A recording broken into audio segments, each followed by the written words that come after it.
how's it going, everybody? Welcome back to the Lobo Pack Podcast. Today, you're about to listen to our interview of Lieutenant Moreno. Currently stationed at Fort Bliss, Texas, Lieutenant Moreno is a field artillery officer. We talk about life in El Paso, Texas, what JROTC is, and how the Army ROTC prepared her for a career in active duty. Starting off, are you originally from New Mexico? No, I'm actually from El Paso, right here in next to Fort Bliss.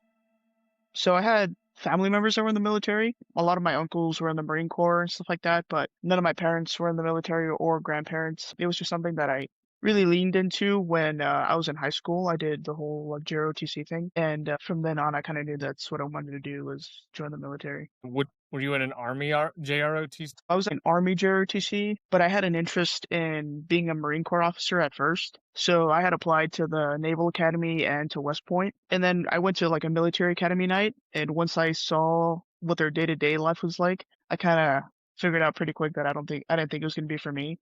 And then pretty soon after that, I was trying to enlist into the Marine Corps and got the opportunity to actually apply for an ROTC scholarship, which I applied for and I got. So I went to UNM actually initially as a Marine option. That's actually how I got to UNM. So they were the closest school from El Paso that had that program. And then from there, it ended up not working out, but the Army welcomed me with open arms, and that's how I ended up in the Army ROTC program from there. Okay, awesome. And what did you come to UNM to study while you were here? So I initially went in as a sport and exercise science major, and the program was a little bit too long at the beginning for what my requirement was underneath the Marine Corps scholarship. So I ended up switching to criminology, and that is what I ended up minoring in. And I just graduated with a major in liberal arts. So I figured that I could end up going back to school. I could go back to school later for something more in depth when I don't have such a tight timeline to graduate. Okay. Being in the Marine option program, what was that experience like? Because from what I understand, a lot of the Navy cadets or midshipmen and Marine option, they all get a scholarship. And I think you brought that up. Yeah. What was that experience like? Did they pretty much fund your entire time here at UNM? Yeah, Initial years? Yes, so I was under, I had a Marine Corps scholarship out of high school. It's a little bit different in the sense that it's harder to kind of walk on into that program. So I would say like a good 95% of people that go into those programs come in with scholarships already. And then it gets very competitive to try to get one already as a, what they call like a college programmer. So if you're already like in college, the chances of you getting a scholarship are a lot harder, but it was a lot different. I'd say the atmosphere was different. It was a little bit more intense, just, like the yelling and, like your typical Marine Corps stuff, I guess. But, it's what I felt like I wanted to do at the beginning. And then once I kind of got out of that environment and then went to the Army side of things, I realized very quickly that it was like a lot of unnecessary noise on that end compared to the Army. And I felt myself feeling, I guess, more welcome and in a better overall atmosphere, I feel like, going onto the Army side. But the Marine Corps was definitely very competitive and good experience for sure. But I'm glad I ended up where I'm at now. Did you transition into the Army program when you were a sophomore, or at what time did you do that? So I left the Marine Corps program as a sophomore in my first semester, and I ended up coming in as a MS2 for the Army, but as a junior in college. So that's why I had the opportunity to commission a little bit earlier in December instead of May. So I started off as MS2, and it was mainly because I had a bit of a gap in between when I left the Marine Corps program and when I started in the Army program. And it just made sense to start with the MS2s so that I could kind of build a better relationship with my classmates instead of going straight into MS3 and straight into advanced camp. You had experience from the Marine ROTC and then also JROTC. Did you have to go to basic camp to get additional training? I did, yeah. So Mr. Sabini sent me through basic camp basically to unlearn all the Marine Corps stuff and help me relearn all the Army stuff all over again. So it was a good experience for sure. And I did basic camp and then advanced camp and CTLT after that. What did you see as far as a basic camp? What was that experience like for you? It wasn't that bad, honestly. Like physical fitness wise, it wasn't that bad. A lot of the stuff that I learned at basic camp was stuff that I was already kind of familiar with in high school with JROTC. So it wasn't anything brand new, but it definitely helped me, like, how do you say it? It helped me remember those things a lot better. Stuff that I hadn't touched on in years since I had left high school, were like fresh in my mind now coming in through basic camp. It was a good experience. I think, and it also, I think, helped me a little bit for advanced camp because I wasn't so nervous to go to advanced camp anymore. I already kind of knew how the weather was going to be. I already knew a little bit of the layout at Fort Knox, so it definitely took a little bit of the nervousness away for the following year when I had to go to advanced camp. That's really good you got that experience. Is there anything you learned from basic camp that you took with you through into advanced camp other than, understanding the terrain and stuff like that? Can you tell us a little bit about like what did they have you do while you were out there? So it's been a minute, but it was kind of like platoon sticks. So very similar operations, just on a non-really graded scale. And it was a lot of introduction to a lot of the things. So it's not that they didn't expect you to be an expert at anything, but get you kind of like the feel for what it was going to be like, with the rucking, the sleeping outside, and those kind of harsh environments at Fort Knox and stuff. But it was, I think the main thing that it helped me with was like the terrain and also learning how to work with people that aren't your normal classmates. That was probably really difficult at first was, people that you don't interact with on a day-to-day basis, that you don't know how their personalities are like, you don't know what their leadership skills are like. Having to adapt to all those different personalities was pretty difficult, but it's something that helped me later on, not only just for advanced camp, but in general. I think that was one of my biggest takeaways. Once you got back from basic camp, what does that mean now to be in that junior year? It felt like not necessarily like a head start, but I felt more confident going into my MS3 year. I already kind of had the warm and fuzzy of Fort Knox a little bit, and I was just ready to also kind of share that knowledge to help prepare other people for what they were gonna face, whether it was for advanced camp or for basic camp. And yeah, it was, I'd say, more like a confidence booster. I didn't feel as lost, and I felt like I knew a little bit more going in to my MS3 year than some of the people that didn't have the opportunity to go to basic camp. Okay. No, definitely. Now that you are an MS or were an MS3 at that point, did you do any of the special clubs? There's a ton of different opportunities the ROTC has. What was your experience like that MS? So my I'd say the one that I was involved with the most was the color guard. That was something that I did in high school JROTC and the Marine Corps program, and that I was able to also be a part of with Army ROTC. It was kind of like my little comfort zone because it was something that I had been doing for so long. And that was something that I enjoyed doing a lot. I enjoyed going to the football games, the basketball games, all sorts of different events to do the color guard. And towards the end of my MS3 year and MS4 year, we had the opportunity to also do a lot of joint color guards, which I hadn't really participated in a lot before that. So interacting with the other services was also pretty cool, and putting together, I think the largest color guard we did was probably like an 11-person color guard, something like that. So all those experiences were definitely really cool, and helped us meet a lot of people, not only from Army ROTC, but the other branches as well, so that we could just build those relationships in case we ever needed anything from each other, or needed to cover down for each other for a game if we didn't have enough personnel. And that color guard experience also helped me just prior to basic camp, helped me with the marching and all that stuff, which was something that a lot of people had a hard time with. And when you're in the color guard, you get to learn all that stuff at a much smaller scale, so it's a lot easier to get better. And then yeah, just I guess the overall confidence too. You're calling commands in front of thousands of people and all eyes on you during all the color guard events. So it was definitely a really good experience for me to be a part of the color guard. During that time, did you have any mentors? Because I know we have our mentorship program here. I actually did. So my mentor was Tibor Klar. He's actually the one that came back to do my oath. So definitely kept in touch with him. It was a really good experience. I think that's one of the a really good program that UNM has is the mentorship program. It was somebody that I could talk to about stuff that he had already been through, whether it was advanced camp or college, other ROTC things that we had going on, and somebody that I kept in touch with that could later on also give me an insight on what it was like to be a brand new second lieutenant, or what it was like for his time during his bullock, and little things to like look forward to or expect. And he's somebody that I still keep in touch to this day. And he's actually in Europe right now, doing a rotation out there, and I'm going to Europe pretty soon as well. So he's kind of giving me some insights on his rotation in Europe and things that I can also look forward to once I go out there as well. So it's definitely if you use it the right way, it's definitely a program that that can stick with you for a while. That's awesome. Going into your MS3 year, how do you remember the FTXs that we conducted? The first one in the fall and then also the one in the spring. FTXs are very good time.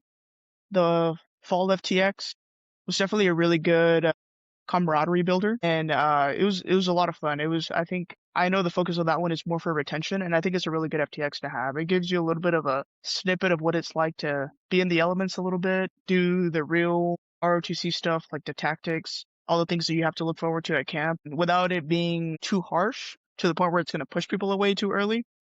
And then the spring FTX, I think that's where I learned the most, just because it gives you the opportunity to mess up before it really counts at camp. And you also like have a little bit of the comfort of having some classmates in your platoon, even though we do it usually combined or joined with some other universities. But it's definitely a good practice run before it counts. And the terrain is usually pretty rough out there at Spring FTX too, so it's definitely not it's a really good training opportunity. So I think Spring FTX is probably the one that I took away from the most. But I also really enjoyed the benefits of like seeing all those bonds being built at the fall FTXs with the new underclassmen and stuff. After that spring FDX, that's pretty much the last opportunity, other than the few leadership labs that the cadets have before they go to advanced camp. What was advanced camp like for you? Advanced camp wasn't, like I said, as intimidating. I think because I had already been at Fort Knox. The only thing that was intimidating, I think, at that point was the AFT or the ACFT at that time. Like the how going into our year, we had a lot of people that were getting dropped, not necessarily from our school, but like in general, advanced camp was dropping a lot of people before it even pretty much started. So going in, that was like the main thing that I was really nervous about, but I think our program did really well in preparing us before that point, so that way we wouldn't fail those tasks when we got there. I already had experience working with, different people and different personalities and learning to observe and, give everyone their time to shine when it came to being in their leadership position and also stepping in to help whenever other people needed help. So it was I'd say pretty easy for me. I had a pretty good platoon, and we all meshed pretty well. We all wanted the same thing, was to come out with a really good grade. So we were all willing to do what we needed to help each other out. And whether that meant like coaching each other a little bit, studying a little bit, putting ourselves in positions where like we could help them a little bit more. Like if someone was a PL and they were nervous, you could volunteer to be their RTO and kind of help them out a little bit, give them some advice and stuff. So I think I got pretty lucky with my platoon and didn't have a really difficult time at advanced camp. Okay, awesome. A lot of cadets get the opportunity to go with a unit called CTLT. Did you get that opportunity? Yes, so I got the opportunity to go to CTLT actually here at Fort Bliss.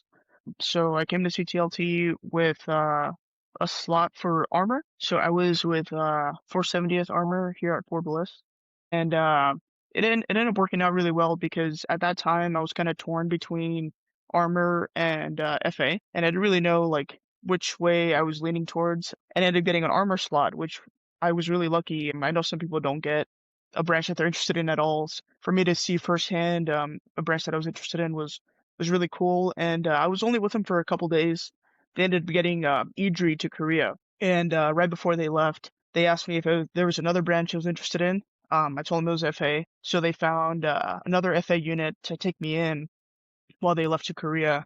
And I ended up going with 2-3 FA from there, which is actually the unit that I'm in now. So it kind of came full circle being here as a cadet and now being here as a lieutenant. That's awesome. Okay, what was your experience like understanding armor? Because I mean that's a pretty big opportunity. Were you in Abrams at all or Bradley or walking around with that lieutenant? Yes, so I was shadowing the lieutenant and getting to go inside the Abrams tank. I did a couple of they had have a simulation center here at Fort Bliss and they were doing an exercise in there, so I got to see how they all kind of maneuvered together in the simulation, which was really cool to see because it's like we're so used to in ROTC seeing the small movement tactics, with infantry platoons and stuff like that, and now seeing those but translated into an was pretty interesting to watch. Like they're doing the exact same maneuvers, but instead of it being individual people, there were tanks. So that was really, really cool to see.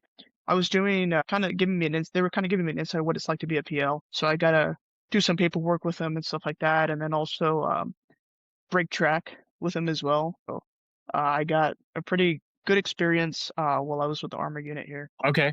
And then you then went and did FA. Like, what was that experience like? That's kind of, I think, what solidified my choice in choosing FA at the end. My experience with them was a little bit longer, but it was different. I was actually in Charlie Battery, and I remember the commander was like, "You're actually going to be like my PL now." So like, there was another cadet there with us, and basically the actual PLs were just going to be like behind us in training meetings, and then the cadets were going to be the acting PLs and start briefing and training meetings and syncs and stuff like that. So that was a really good experience, and that's something that like I think carried on till now. Now that I actually have to brief, in actual training meetings and stuff, and then just getting to know what it's like to be a part of a paladin crew. So I got to spend time with the crew, got to see the inside of a paladin, how it works, what every position does, and how a battery operates, and how it's integrated also with like maneuver. Was pretty cool. But I would say I spent a lot more time with them, but they were very welcoming to me when I first got here. So I think that influenced my decision to like want to go FA from there. I just got to experience every little thing, like I said, from the admin side or like the officer side to all the way down to what the crew members do, with driving and loading and all that stuff. Like, yeah, that's really awesome that you got that opportunity. Um, Especially just to be briefing commanders and stuff like that during training meetings. Like, it's a skill that you need for the job. So it's really cool they basically helped you to develop that. But yeah, after going through that experience, what was it like your last year? Because did you just have a semester left Yes. after advanced camp? Yes, so after advanced camp, I just had one semester left. Since I was a December commissionee, I was already pretty set in stone with FA, especially after my CTLT experience. And at that point, it was just a matter of making sure that my OML was as high as it could be to ensure that I got active duty and the branch that I wanted. Um, and it went by really fast. We did a lot of extra classwork with Lieutenant Colonel, and we did just more things that were going to be PL oriented for us, because it was three of us that were commissioning early. So I think our standards might have been a little bit higher than most because we chose to take a whole semester off of our graduating year. But it was something that all three of us were up to. Like we were all up to that challenge. I think because of the position that we were all in, like within ROTC, like various staff positions, we were, I'd say, better prepared than some people to commission early. And it was just the finish line was right there. So we just needed to make sure that we didn't mess up academically, we were good physically, and we also did our best to leave something behind for the rest of the people too, making sure that our positions were well taken care of for the next people that took them over. Yeah, definitely. And then from that experience, what was it like PCSing? It wasn't Okay. too bad, honestly. So where we are at the schoolhouse for Fort Sill, our hotel, we stayed at an IHG hotel, and the hotel was right across the street from our classroom, or where the majority of our classes were going to be. So we just had to just take I think it's like a maybe 8-hour drive, something like that. It's not too far. I took the drive from Albuquerque out to Fort Sill and just moved in with like everything I needed for class. FA Bullock or whatever Bullock you go to usually has like a packing list of required items, that you need for class. So just made sure I had all of that and moved into my hotel room, and that's where I lived for the next 4.5 months. And it wasn't too bad, honestly. Like I said, I just loaded everything onto my car and just took the drive. And then what does the curriculum look like when you're there at FA Bullet? FA Bullock was pretty it was academically challenging for sure. So usually the first couple of weeks that you're there is all intro stuff. So stuff that you should have learned in ROTC, but that they want to hit on just in case, so every program is different. For me, it wasn't too bad. Like I think UNM did a really good job of preparing us. It was all kind of like the basic infantry tactics and knowledge that we went through, general knowledge for stuff. And then obviously you go through all your metrics. You take height and weight, ACFT, all that stuff. And then after that, you get into, I guess, like the tougher part of Bullock. So we have gunnery, and fire support are the two main subjects that Bullock gets split into. Gunnery being everything to be a FDO, so fire direction officer that works in the FDC, and then your fire support classes to be a fire support officer or an FSO. So it was pretty tough. Your time is split between both of those at the same time. So you could go to like fire support for 2 days and then gunnery the rest of the week, and then get tested on fire support things the very next week that you learned the week before at the beginning. So the curriculum, the way that it was formatted was really challenging, but you also had to put in a lot of work on your own. So you had to study a lot on your own. We had study groups. And the hotel also offers a really nice like study area in the downstairs lobby. So it was really easy for you to get together with all your classmates and people from different platoons and go over stuff because we're all kind of going over the same things. But it definitely required a lot of extra time to put in because it's not a subject that you already know. It's something that is brand new. It's a brand new subject. And every day you go to class, you're building off of that new thing that that you learned, and it just requires more time. But I had really good classmates. Yeah, because you're all working together towards graduating and passing tests and stuff like that. What are you even learning when you're there? So you learn, so as a FA lieutenant, you have three jobs that you can do. You can be a PL on the gun line. You can be an FDO in the FDC, which are the ones that send the information to the guns, or you can be an FSO, which is like officer that's in charge of the forward observers that do the calls for fire. So you learn a little bit about everything. When you're doing gunnery, you're learning about safety. Like that's where it's very math heavy, doing the calculations for square weights of the kind of round that you're using, taking into consideration like the weather, the kind of weapon system that you're using. And like I said, that's where it's very math heavy. And then for the FSO portion, it's call for fire. So it's like the main thing. And then also the various types of missions that you have to learn. So like not only just fire for effect, but like adjusting fire, adjusting FPFs, immediate suppression, illum missions, things that not only are because you have what are called 10, 20, and 30 level missions. So you have to learn everything as an FSO. So missions that your FOs know, you have to know how to call all those.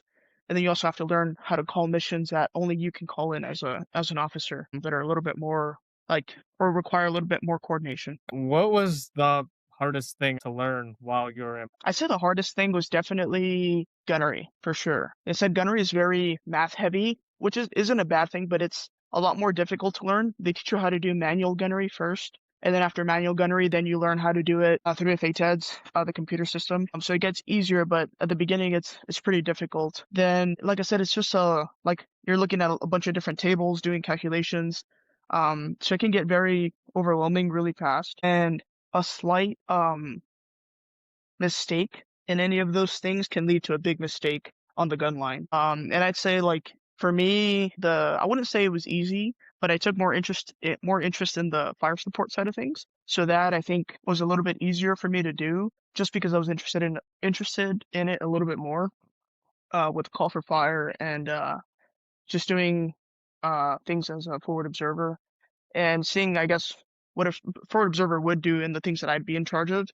And then also being on the actual gun was pretty fun. While you're there, you don't necessarily get to learn what it's like to be a PL, but you get to see what you would be in charge of if you're a PL. So you get to go down to the gun and you get to be a part of every single thing that a gun crew makes up. So like, yeah, you get experience being like the chief, loading the actual round into the gun. Right now at Fort Sill, or when I went through Bullock, they only had 119er and a 777. I think now they got their Paladin up and running, so you get experience with all the different weapon systems and the different rounds that go into those. So you get an understanding of like what you're asking your crew to do whenever you put them in certain situations. You know firsthand like what you're asking them because they make you go into those roles while you're in Bullock. Okay. No, that's an awesome experience.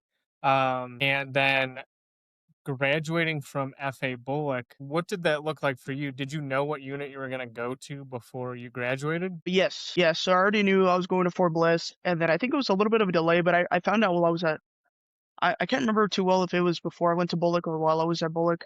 I got the orders that said I was going to 23 FA, so that was really cool to see. I still had contact with my sponsor that I had while I was here as a cadet, so he was able to facilitate a lot of things for me, like knowing where to go in for reception and the do's and don'ts of coming in and recommendations on where to live, stuff like that. Being from here, I already kind of had an idea of like the area that I wanted to live in and distance from Fort Bliss and stuff. So it wasn't super hard in that area. And then on top of that, Fort Bliss and Fort Sill aren't super far apart either. So I was able to come down to El Paso and like help my husband house hunt a little bit and get an idea for where we wanted to live for the next couple of years. And yeah, it was, I'd say the biggest pain was moving. I decided to do the do-it-yourself move. So that was probably Mhm. the biggest headache we had to go through was going from Fort Sill to Albuquerque to El Paso and getting everything moved. But other than that, it was a pretty easy transition. We live in a really good area and Fort Bliss is huge. Yeah, it was really, I had a lot of support, not only from family, but like I said, from previous people that I had interacted with when I was here as a cadet at 2-3. So it made it a lot easier. Awesome. Okay. And then when you got to your unit, what was like in processing? And then did you know where you were gonna go immediately? Like, did you get a platoon leader spot? Like, what happened? So I came in at a pretty weird time. Fort Bliss is known for being pretty fast paced, and at the time that I came in, they were doing a CPX, so command post exercise, and in preparation for an NTC rotation coming up. So the day that I got in, went to the three shop. I was doing all my little check-ins with every single S shop, and then I was gonna be in. There's no positions open at the time, so I was just gonna be an S3 lieutenant for a little bit, and I ended up doing 16-hour shifts right away at the CPX. So the very next day, they had me report to the CPX site, and I was doing 16-hour shifts from then on for about a little over a week. And then all the leaders left to go on like a leaders recon to NTC, and I was kind of getting a feel for the S3 shop a little bit. And then they all came back, and I'd say about 3 weeks before we left to NTC, a position opened up as an FSO. So I got the call and I was able to be an FSO, and that was the first position I got. So I ended up getting an FSO position for 136 Infantry. So I'm attached to an infantry a battalion, and yeah. So I ended up not seeing my vehicle until I got to NTC. So that was pretty rough. Like I got about 2 weeks to kind of get to know the team a little bit, and then I had to figure out how to work with them right away. And he got to NTC and just hit the ground running from there. It was the first time I had TC'd my Brad, and it was a lot of learning on the job for sure. But I had a great NCO, and then I had a really good team as well. Everyone kind of took me in really well, and I just kind of came in with the mindset of I'm going to learn as much as I can and from anyone that I can. So I was, learning from PFCs, PFCs that have been doing this job longer than I have. So I was just willing to learn from anyone that had any advice for me. So I think that's why it worked out the way it did, and we had a pretty successful NTC rotation. Okay. And then can you just remind us what, as an FSO, you're doing as a part of that infantry battalion, like, as being Yes. supported or attached to them? Yeah, so as an FSO, so I'm a company FSO, so I'm attached with Able Company 136, and we are, even though we're attached to the company, we are a brigade asset. So basically, what we did at NTC was like we would go to these big rehearsals, see what the maneuver was doing, see how we could integrate fires into what the maneuver is doing to help facilitate the mission, and then we'd kind of hitch a ride kind of behind maneuver, and then we'd take off and go establish an OP somewhere in front of everybody and start planning targets where we already had pre-planned targets. We'd call for fire before the maneuver would get there to essentially, like, I guess you could say, soften the target a little bit in order to let maneuver roll through seamlessly without more casualties than needed. We have FOs that are attached to every single platoon within the company. So if they were in a slightly different area than we were, the FO from that platoon would call me inside the B fist, send me a call for fire. I would kind of double check to make sure it was like in an area where we knew enemy was going to be at. once I kind of double checked it, then I would send it back up to my battalion FSO, and then we send the call for fire to the FDC. FDC sends it to the guns, and the guns shoot it off. Yeah, that's kind of how we Okay. work And then with our maneuver. interesting. And then is there a lot of integration with drones on your part or from the intel sections or no? Yes and no. So, right now it's still we definitely had a lot of drone attacks at NTC, so that was something that we always had to watch out for. And because of that, our OPs had to be hidden a lot better, and it was something that we had to be more aware of when we were kind of like out in the open. In the future, though, we have heard that FOs, especially the dismounted FOs, will take more of a drone pilot role, and they're kind of, I think, trying to transition the FO or the 13 Fox MOS to like more drone heavy to help with the recon and the employment of drones. Because once you can get eyes on like that with a drone, it's a lot easier to call for fire and probably be more accurate with that call for fire as well. So that's something that we didn't do personally on the offense side. We did witness it on the defensive side, but I know in the future that's kind of where the 13 Fox MOS is kind of heading. That's super interesting. Okay, what was NTC like for you? And then what is that experience like for people who might not know what NTC is? So the National Training Center, it's usually so the word that we've heard is that like whatever unit comes out of the National Training Center is like the next unit that's supposed to be the most ready to like deploy if they need to. And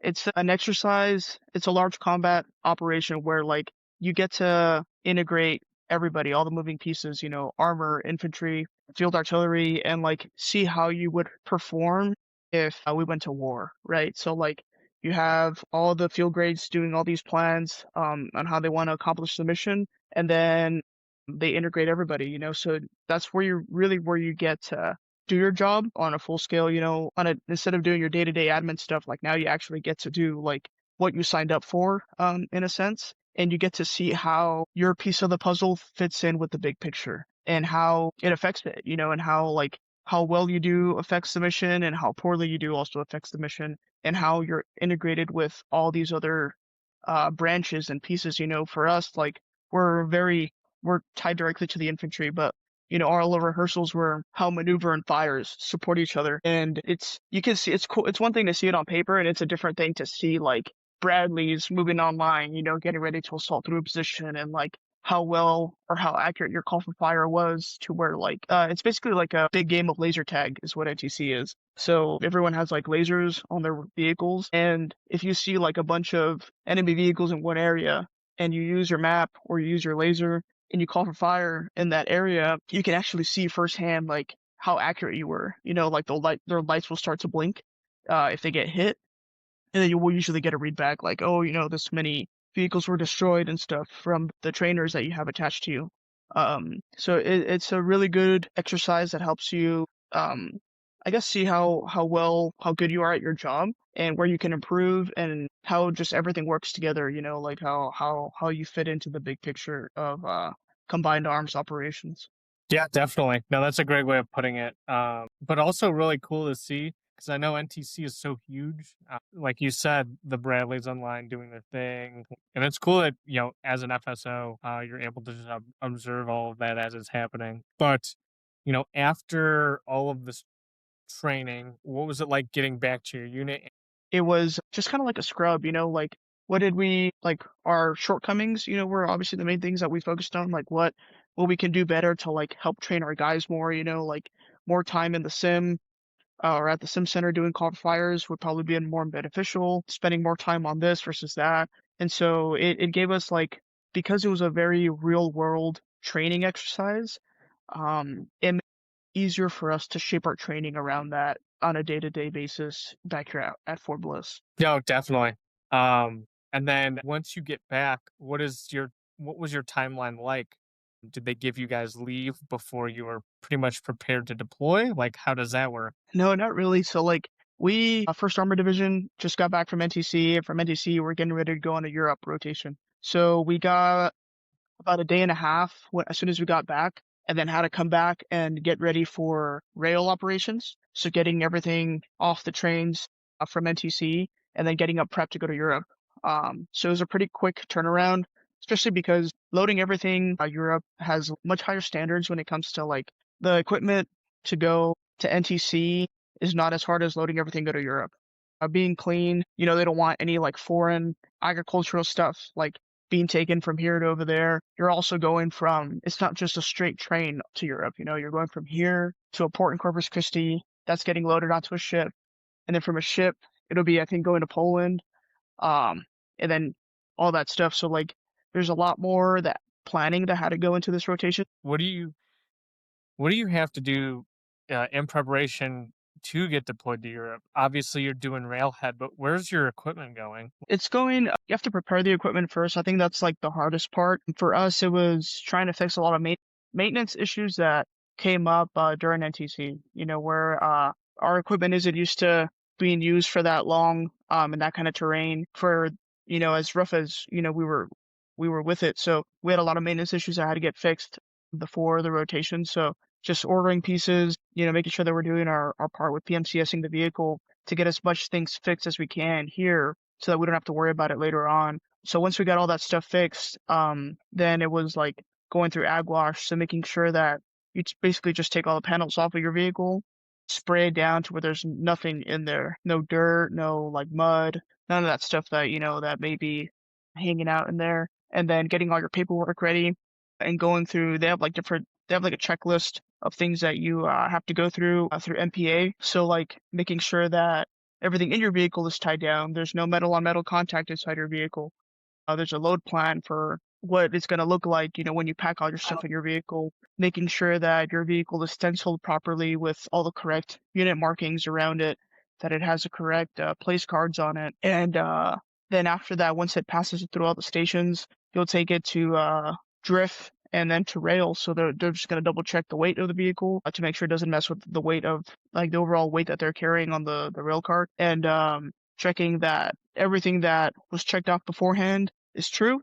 So there'll be a person there like physically, checking your brad, checking fuel levels, all that stuff. And then you get to rail and it's just a waiting game from there, waiting to see or waiting for a train to come up. They do separate it. So like there's different trail car or rail cars for wheeled vehicles versus tracked vehicles, just because our tracked vehicles are a lot wider. So they require a wider car. And that's probably the process that takes the longest, is waiting for a train to show up. And from here, so for our rotation, our vehicle is going to get on the train. It's going to get taken from Fort Bliss to Corpus Christi, and it'll show up at a port at Corpus Christi. Then there's a detail that's from Fort Bliss that has been T to wide out there for a couple of weeks already, and they're gonna basically unload all the cars from the train or all the vehicles from the train, inspect them again to make sure there's nothing, that's foreign to Europe that's on there. Things like I said, like grass, dirt, insects, maybe, and then they'll load it onto the ship, and then that ship will go to, I believe ours is going to Poland, and then it'll same process. It'll get taken off the ship, and it'll either get put on another train or get line hauled. So put on basically on the back of a semi truck and then taken to wherever it needs to go from there. So for us, it'll be in a different part than home station, but still in Europe. So it'll get taken a little further out from there. That's awesome. And then what is it like for you guys going on a rotation to Europe? We have to prepare a little bit differently. It's not a short rotation. We're looking at either 6 to 9 months. So I'd say the most important part for us right now is making sure that all of our stuff at home is good to go before we leave. People breaking leases from their houses or apartments, and making sure that all of our medical stuff is up to date, that we won't run into any issues while we're over there. And then this is going to be a little bit different for us because we belong to 23FA, but we're attached to 136. So normally our day-to-day job is with 23, and we only come to 136 to do maintenance on our vehicle. But then when it comes time to get deployed or do operations together like NTC, we're almost strictly attached to 136. So when we're in Europe, we're not even going to be with 23 at all. We're going to be about 6 hours away from them exclusively with 136. So it's going to be the first time for a lot of us to be exclusively with our maneuver battalion. And we're expecting just to build a better relationship with our maneuver companies. instead of just seeing each other every once in a while, now we're kind of going to be living together and doing train ups together.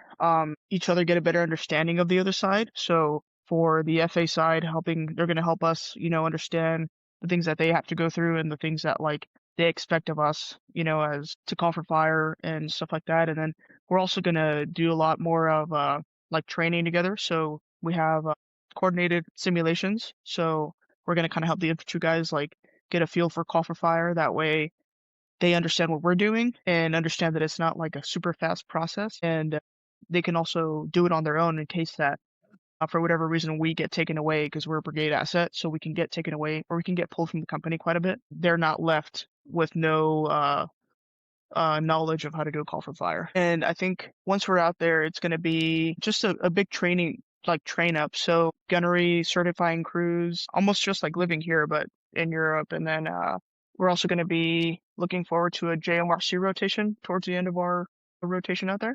So JMRC just being basically the same thing as NTC, but in Germany. So I think that's kind of the end goal, is to make sure that we're all ready to go for that next rotation out there. And then just get everything prepped to get sent back to Fort Bliss after that. Most of our brigade is leaving in February. Since we're not attached to 23FA anymore, we're attached to 1 through 6. We won't be leaving till April. Going through all of the training you've been through already, NTC, BOLIC, and now preparing for rotation, what is something you wish you would have learned or tried harder at, studied at ROTC that would have made you a better lieutenant? I don't know if it's anything specific, to be honest. I think, and just the way that I went through college. So I worked full time through college, and then I took a staff position while I was in ROTC and was a part of a team. I think that kind of made me a well-rounded lieutenant. I'm not as young as some of the lieutenants coming in. Some of the lieutenants coming in are like 21, 22 years old. I'm a little bit older. So I think my life experience kind of helped me interact with others better. I felt like it kind of made me understand, like I'm not the person that knows the most in the room. Just because I'm an officer doesn't mean that I know everything. And I think, like I said, like my college experience, both working and at UNM, kind of helped me understand that pretty early on. I would say just like can't think of anything specific that would have helped me like be better. I think something that's really important is just to kind of roll with the punches. Like you're never gonna understand 100% what you're going into, so you just have to be able to kind of roll with the punches and adapt and just be open-minded, be open to criticism, understand that you're going to mess up, and it's not a big deal, like it's kind of implied that you're going to mess up quite a bit as a butter bar. And for us, NTC was kind of like our place to do that. And I think as long as you have that understanding that other people will know more than you, and you have to be receptive to that criticism, and and you have to be receptive to learning. I think it'll be good. But I think UNM ROTC did a really good job of preparing me, and I think we had really good instructors that helped me with that. All right. That sounds great. We appreciate the feedback. Do you have any words of advice for the new lieutenants this year, or even cadets going through the program? I would say just volunteer as much as you can, get out there, explore different things, different clubs. Like, you don't really know what's for you until you kind of try it out. And I think physical fitness is always something that's pretty important, especially now. We just had a recent change to our standards. We're, as a 13 series, we're now under that the new combat standard, which is very different than what we were doing in ROTC. So having an understanding of like maybe what branch you want to go into and the standards that are required of that branch. That way it doesn't catch you by surprise, when you're at BOLIC or, when you show up to your unit. And then doing your research too, like I knew I wanted to come to Fort Bliss to be closer to my family for a little bit. But I also did the research of like what kind of unit Fort Bliss was. This is an armored unit. So I knew that I was going to be with paladins if I got to the gun line. So if you know what branch you want to go to, understand what kind of units fall within that branch or like within that base. Like if I want to go to Fort Carson, they don't have paladins at Fort Carson. They're light over there, so they have like 777s and 119ers. So getting a well-rounded understanding of the branch you want to go into and what your options are on where you can go would have been like more helpful. And just stay open-minded, stay willing to learn as much as you can. Ask a lot of questions. Don't be afraid to mess up. like ROTC is a perfect place to do all that stuff. And our program is, I think, good in the sense that like not every cadre member there is the same MOS. Like you can pick brains from different branches there, and that's also like very useful, and you get the perspective of the enlisted side and the officer side, and that's like something that you can't get really anywhere else. Like it's not often that like you can just go up to your PMS or I should say, like, you can't go to your battalion commander, just ask him a whole bunch of questions. It's you have your chain of command, but like there in your program, you have Colonel Cunningham, willing and able to answer any question that you have, off the bat, and has tons of experience. And that's something that definitely don't take for granted, for sure, with how close you are to all those different leadership positions and all those years of experience that you have there. And yeah, just be open-minded, be open to, all the feedback, and it's probably the best advice that I can give. Well, we really appreciate it, Lieutenant Moreno, for coming on the podcast, and we hope to hear how Europe is once you're there and when you get back. But yeah, thanks again. For sure. Thank you, sir. Appreciate it.